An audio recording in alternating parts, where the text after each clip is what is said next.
Hello everyone and welcome to part 2 of Mega Man X3. We've just beaten Toxic Seahorse, so now we are going to be going for Tunnel Rhino. There may be something interesting to talk about in this stage, maybe not. It's kind of random. We'll just have to deal with it when it comes, but I am prepared for it, so we're okay. Look at how many drills this guy has. He gets it. I kind of like Tunnel Rhino's theme. Not a lot, but I kind of like it. Don't rush forward with these guys or else they'll just drop their boulders on you.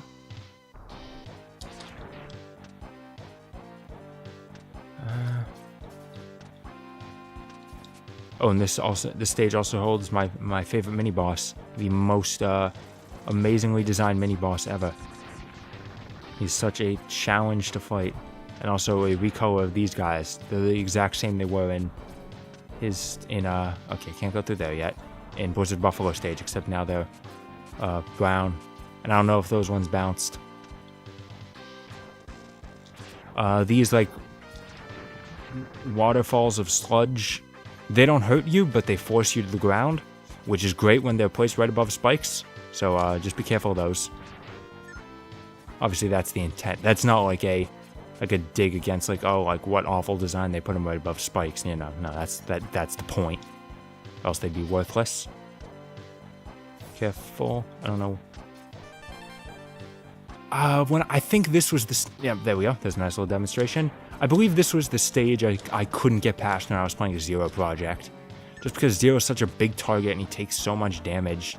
A lot of those crab enemies on the wall are just really hard to avoid. So they just pot shot you a lot. Let's see. Yep. Okay. We fight Bit.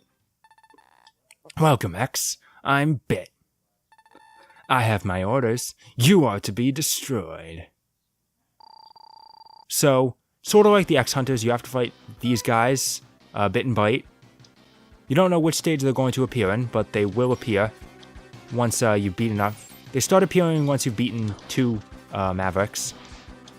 And unlike the X-Hunters had weaknesses as well. I don't know what most of them were, besides Bubble Splash.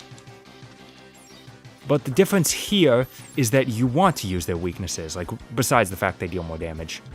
You are going to want to do that because if you use their weaknesses in these fights, you kill them. Just right now, you just take them out. I hate the attack that just traps you on the right where you're standing. But thankfully, it's kind of easy to get him into an easy pattern. And of course, the lingering spikes of Blizzard Buffalo's weapon help. And that should do it. There we go. We beat Bit. His Reploids' special abilities are too... No, it can't be. Ah! So yeah, if you use any other weapon, or I think they each have 2 weaknesses. I don't know what the other one is for Bit. But if you don't beat them with their weakness, they're just like, wow, you are strong, X, and then they run away. But if you beat them with their weakness, then they just die right here. So, you would normally get a rematch with Bit and Bite fused together into a powerful God Karma machine. I think that's what it's called. It's a really weird name. Once you get to the fortress, but if you kill both of them, then they won't appear. And you get a different boss. It doesn't really matter, but that different boss is the one I've always fought just because I like going for everything, and killing Bit and Bite now is sort of like killing is, in my opinion, going for everything. And there we go. I've already recovered all my health. I love these enemies. You just kind of gotta stop and kill. Watch out here. Go to the left. Climb up quickly here. There's the exact same obstacle we saw before. I still don't have the means to destroy it, so we gotta come back here later. There is a fair bit of backtracking in X3 just because there is so much to collect. So that's definitely a reason that people don't like it. I don't mind it as much. And here we go. We have the mini-boss. I don't know what this guy's name is. I just call him Ding Dong because he has a... I think you can tell. He has an attack where he, like, claws up to the ceiling, pulls his upper body up, and then starts firing at you. But do what I'm doing, and this is the only attack he'll ever do. The only downside is once he hits the wall, you lose control for a little bit until the screen stops shaking.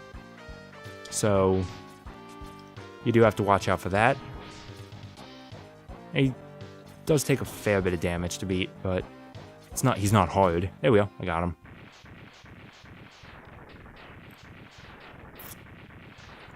We haven't seen it yet, but one of my issues with this game is the fact that, like, I don't know why, but I tend to cling to the walls a lot in these fights, in like these mini-boss fights. So if you're, like, on the right wall when you beat the guy, then you'll fall right to the ground once he's dead. You won't cling to the wall anymore. And as soon as the fight ends, you pass through the door, which, I mean, wouldn't be so bad except for the fact that they can drop health. So I'd like to collect that before I leave. Just doesn't happen. It's a minor little issue, but it's annoying to me. These are the sorts of minor things I complain about. And watch out for these guys, because not only can they fire those uncharged shots, they can charge up, and their attacks not only become bigger, but they become they become faster and probably more powerful. There you go. See, there's a demonstration. Die, please. Thank you. And these guys are annoying just because when they fire, their drills are invincible, so when they fire them in front of them, you just can't hit them then. I think we're getting pretty close to the end. Just watch out for these drill guys. Ow. This one's also annoying because the drills, like, take a little while to go into the wall. So if you're too close to the wall, then you'll get hit on the way back down. But that brings us to Tunnel Rhino. Switch over to the Acid Splash. And we get another, not quite as easy pattern, but still pretty easy. I feel a sneeze coming on. So now he'll just sort of charge left and right for the most part. He is kind of fast, so watch out for that. Yeah, he is a lot like Blizzard Buffalo. There's a lot of left and right in this game. Oh, yeah, and then he can sort of turbocharge himself to make himself invincible and faster. Oh, I'm lucky I caught him there. You can fire off drills, which he hasn't done yet for some reason. Alright. Pretty easy fight, all things considered. I'm actually having a bit of an easier time here than I did in X2. That very well may change in the future. And this game is pretty challenging. Though, of course, you can mitigate that by collecting all the secret items, because there's more than one this time. And frankly, they're a little more useful in my opinion. That's nice. Now's where we're going out of order. We beat Tunnel Rhino, normally we'd be going for Volt Catfish. However, I tend to go for Neon Tiger next, because at some point soon, it probably won't be now, but at some point soon we're going to start encountering Bite. And at least one of Bite's weaknesses is the Ray Splasher that you get from Neon Tiger. So I tend to come to Neon Tiger now, just because it's like the latest I can come fight him while still being sure that I won't encounter Bit first, just so I have the weapon to kill him. Neon Tiger is not the hardest boss to beat Buster Only, but he is still pretty challenging, so I don't recommend going for him first. It's more just because I'm as prepared as I am, you know. I've got a hard tank, I can get a third sub-tank up there. I'm getting my sub-tanks really early in this game. Yep, get on back of this guy. He'll carry you right up to the sub-tank. Now, so long as you're willing to like grind, which you can pretty easily do in Blizzard Buffalo stage, which we've already cleared, so that's convenient, then you can get a lot of sub-tanks and just deal with the high damage you take. I shouldn't need to do that. I should be okay with the health drops I get naturally.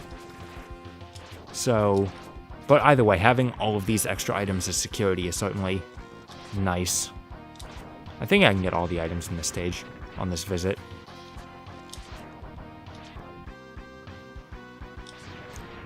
So we won't have to come back here. Yep, another one here. This wall's cracked and our shots bounce off it. If only we had something that could drill right through it. It's another reason to come here now, because if you do that, then you can just come right over here. You'll need the air dash. And there's another Dr. Light capsule. This one is the arm parts. which again allows us to... It increases our X-Buster charge and allows us to charge shots, charge special weapons. Yeah, thankfully the ordinary special weapons are so good at killing bosses that we're not going to ever need to charge them. But it's nice nonetheless. So now X will demonstrate the double charge shot. You wait until you go red. He can fire off 2 shots, like I'll show them off separately here. If you wait between them, then you'll fire that one, and then you'll fire that one. But if the 2 shots collide in midair, then they stop and become a big spread shot. It's not as useful as you might think. So, I'm not overly concerned with it. We have a mini-boss, I believe. Yeah, this is the mini-boss room. Oh yeah, the first charge shot also sort of has a little bit of spread property. Not that much. These things block my shot. Frankly, neither charge shot's that good. I still miss X1s. Still think X1 had the best charge shot in the series. Maybe the series. X4's is also really good. And X4's comes back a lot, so that's nice. If you get the ultimate armor, of course. Oh, amazed I... dang it. Oh, there we go. I got him. Oh, so you can only hit this guy in the head. And I think I'm only just now realizing that they may have taken this design and reused it for that boss in Death Hand's Mantis stage in... Ooh, 1-up, thank you. In Death Hand's Mantis stage in 03. Because he's sort of had a similar... It was sort of a similar fight there. Except he couldn't burrow into the ceiling there. We'll get to those platforms later. Like, way later. We are barely going to be using those things. The problem with the double charge shot is neither shot can hit these guys. For whatever reason. They're just too big and they hit his invincibility box. I guess ordinary charge shots do, unless you're like at a slightly lower angle already. So with the upgrade you get in these stages, this enemy that appears in this stage just becomes more of a pain. Okay, I actually got him with some charge shots there. Okay, here's the midpoint of the stage. Again, here's where you'd fight Bitter Bite. We should be okay now, yep. Okay, so we're safe. Because the Ray Splasher here is also the weakness of another secret boss that we'd be fighting next, in the next stage we go to. So the game never tells you this, but it's not that important.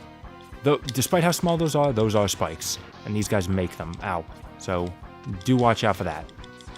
Kill them as fast as you can just to eliminate their spikes. Unfortunately, the problem is that. Thank you for the perfect timing. You can't get that, because it's on spikes. Unless you took damage to collect health. Which, I mean, if it was a big one, that could be worth it. I think it's this guy's... Yep. Climb up here, get another heart tank. I'm probably going to end up dying. Unless I get super lucky, I'm probably going to end up dying here. I don't have enough health. And, you know, I have extra lives, so I'm not going to bother wasting a sub-tank. Because he is pretty aggressive. And he can block a lot of shots, too, so that's always fun.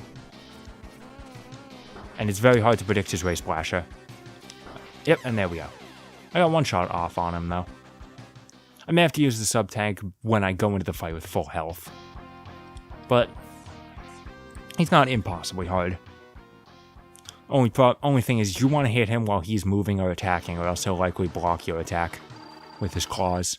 His Wolverine claws that he stole from Sigma. Which, I mean, I guess Sigma really does have a problem with people stealing his weapons, because considering that he used a beam saber in X1, and then suddenly in X2, Zero has a beam saber, I like to believe he stole it from Sigma.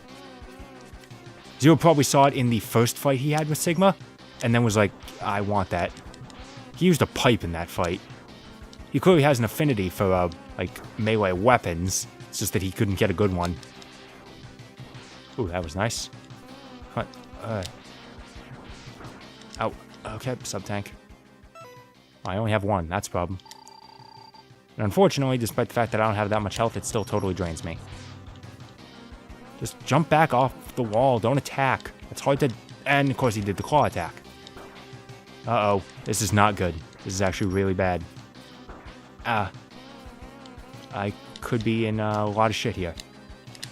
Why didn't I jump there?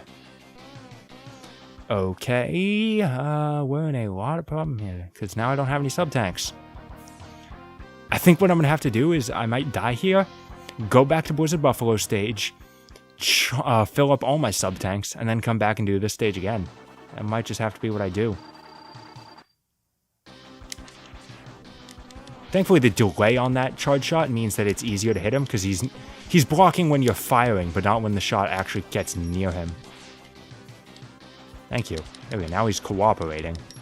I think firing uncharged shots just generally, or at least half-charge shots, as they are now, is generally a safer option.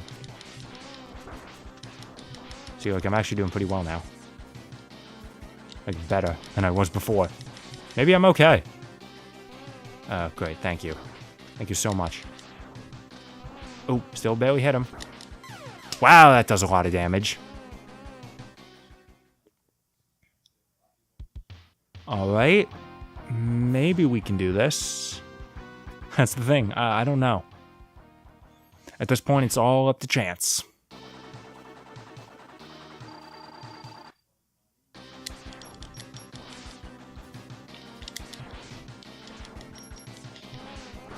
Stop doing that. I can't effectively dodge Ray Splasher. And then, of course, he makes it a point to use it as much as possible. And also just use up... He can't turn around while he's using it, I guess. Alright, I don't think I actually knew that. And because you never know, like, whether he's gonna, like, stay on the ground or jump up in the air next. There is a pattern to how he uses Ray Splasher. I just always forget it in the heat of the moment. Once he gets on the wall, then things become a bit of more of an issue. Unless I, like, hang out right below him. But then I'm just asking to be put in danger of his swipe. Stop it. And there we did. And I'm dead. Okay. We are heading back to Blizzard Buffalo stage. I can at least get another item here now. Another heart tank. So that'll be good. Now that I have a Tunnel Rhino's weapon.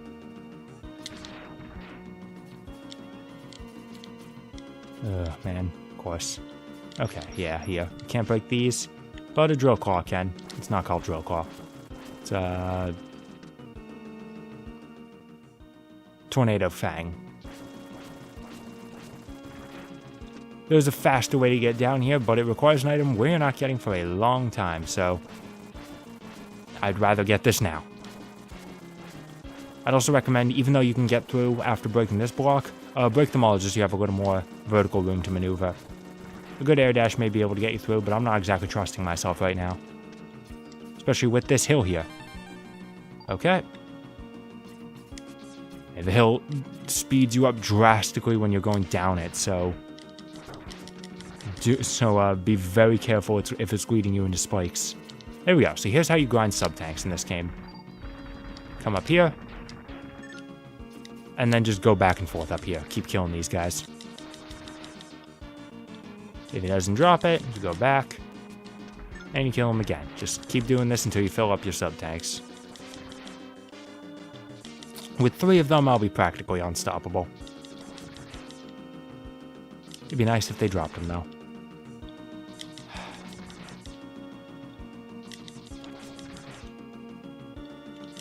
One would be nice. Come on. Come on. Yeah, thank you. A big one, at least. I don't know why I did that. And then, of course, be careful not to get hit yourself, or else that's another health boost that you'll have to waste just bringing yourself back up to full health. I think X4 introduced the idea... Maybe X4? I don't know. One of the PlayStation X games introduced the idea that when you collect health, it just starts filling up your sub-tank even if you're not at full health. Which is... I don't get it, but it's at least a little more convenient. And then X7 completely changes it because I'm sure that game has sub-tanks, but not only did I not find them on my last playthrough, like I didn't find any of them, but I can't imagine how that'd even be useful because there's so few health drops in that game to begin with. every single one of them is going to giving you more health. So, I mean, you don't need a sub-tanks. I beat the game without them, so without that much trouble. And then X8 is great because you can get one pretty easily, though you have to know where it is, of course.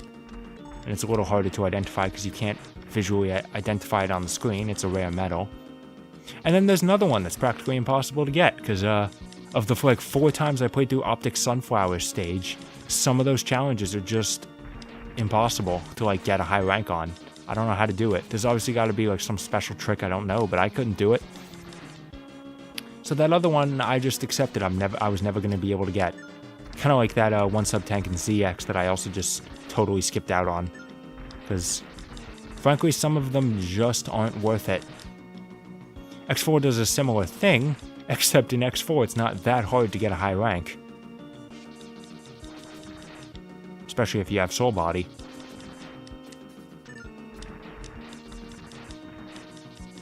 I understand we're going to be here for a little while. I don't feel like editing it out, both because that's just extra work for me, and these take long enough as it is. It takes literally an entire day just to upload a full playthrough. An entire day. And it uses up all our bandwidth. Because the internet at my house is not that good. But I do this anyway, because I like doing it. How much are we at? Okay, we got just about 2 filled. So we're 2/3 of the way there. Go faster if they drop things. From what I understand, there's a thing in games called like a desire sensor, which I don't know if it's programmed in, or if it's like a psychological thing, where either items you need drop less often, or it just feels like they drop less. I have no idea if that's actually true or not. But if it is a thing that's programmed in, I really wish games would take the opposite approach and just be like, you know, we're going to be nice to the player and say like, oh, if you need this item, we'll drop it more often. You know, if you're low on health, we'll drop health more often. If you're low on energy, weapon energy, we'll drop it more often. You know, there's no need yet. You don't have to be mean to the players, all right? I understand Dark Souls is a popular game, but just because people like it doesn't mean that you have a free pass to be mean to players like they do. I will be as mean to Dark Souls as I like. Of course, it's hard avoiding these guys when, if you have too much momentum, then you just slide right into them. Don't be surprised if I'm mean to Dark Souls, by the way. I understand a lot of people like it, that's fine. It's clearly just not a game for me, but it is really not a game for me. Like, I've played the original Demon's Souls and I've played Bloodborne on rentals, and I just don't like the core design of either game. I think both of them are not fun. I think that's just the easiest way to put it. Not fun. They're just so slow. They take forever. Like, you might be saying like, well, look at this. This is taking forever too. I mean, it doesn't take as long as a typical Bloodborne thing. But at the very least, I'm making progress, you know? There we are. See? I'm done. Gotta hit start to leave. You know, I got something done in those 10 minutes. And if I die now, it doesn't all go away. Alright, that's where we're going to end part 2. Very lackluster part. Join us for part 3, where this time there is no way we are losing to Neon Tiger.